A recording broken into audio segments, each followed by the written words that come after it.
Science-based training, the golden standard for making gains, right? The research-backed methods, the perfectly optimized sets and reps, the meticulously planned deloads, is supposed to be the smartest way to build muscle and strength. But what if I told you that science-based training may actually be slowing you down? Some of the biggest, strongest athletes in history didn't follow the optimal scientific approach. Arnold, Ronnie, even powerlifters, these guys trained hard, lifted heavy, and didn't always stick to what the latest studies said. Yet their results speak for themselves. So is science-based training actually making us undertrain, overthink, and miss out on real gains? Or is it the best way to maximize progress? Science-based training is an approach to weight training that relies on scientific research and evidence rather than bro science, myths, or anecdotal advice. It incorporates principles from exercise science, biomechanics, physiology, and nutrition to maximize muscle growth, strength, and performance while minimizing injury risk. Key aspects of science-based training focuses on progressive overload, which is gradually increasing the weight, rep, or intensity over time to stimulate muscle growth.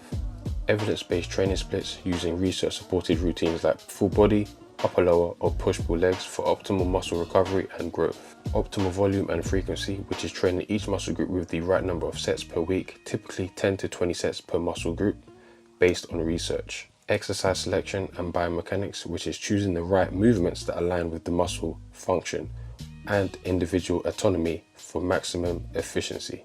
Proper form and technique, reducing injury risk by following scientifically supported movement patterns. And periodization, which is structuring training cycles, for example, strength, hypertrophy, and deload phases to prevent plateaus and optimize progress. Now, when it comes to training, whether it's weight training or calisthenics, we all use science to some degree.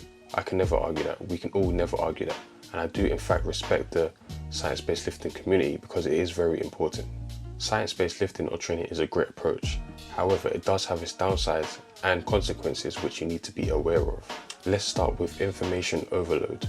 Research is consistently evolving and new studies may contradict old ones. Keeping up with the latest science can be overwhelming.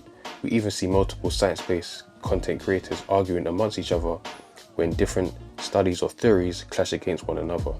Many studies are complex and interpreting them correctly requires a solid understanding of exercise science. Now we have a lack of individualization.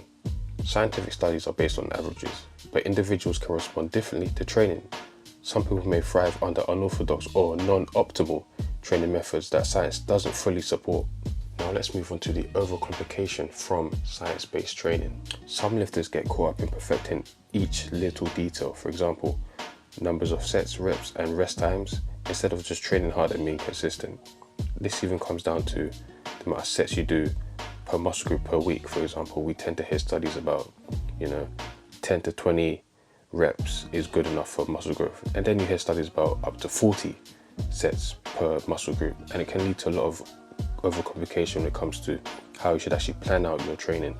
Now we have paralysis by analysis, which can prevent people from actually lifting because they're too focused on following research perfectly.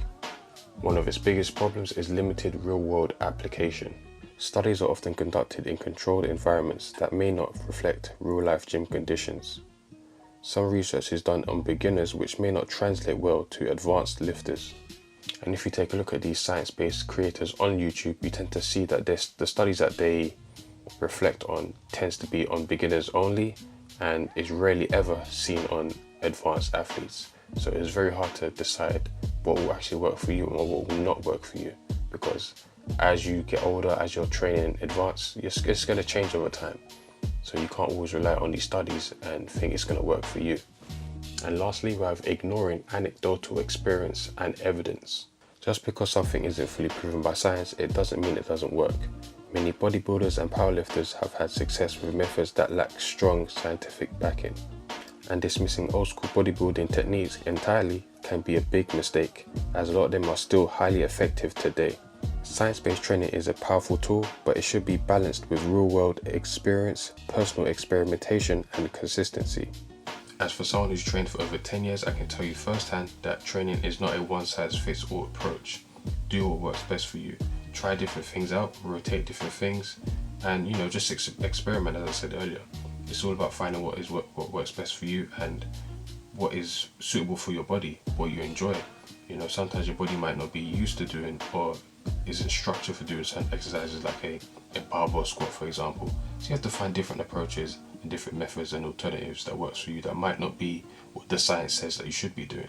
So follow that approach and you'll always be successful. So there you have it, guys. We've spoken about the mistake of only focusing on the science-based approach. However, I can guarantee you that most of you guys out there is making this one mistake that is slowing down your progress. Watch this video to find out now.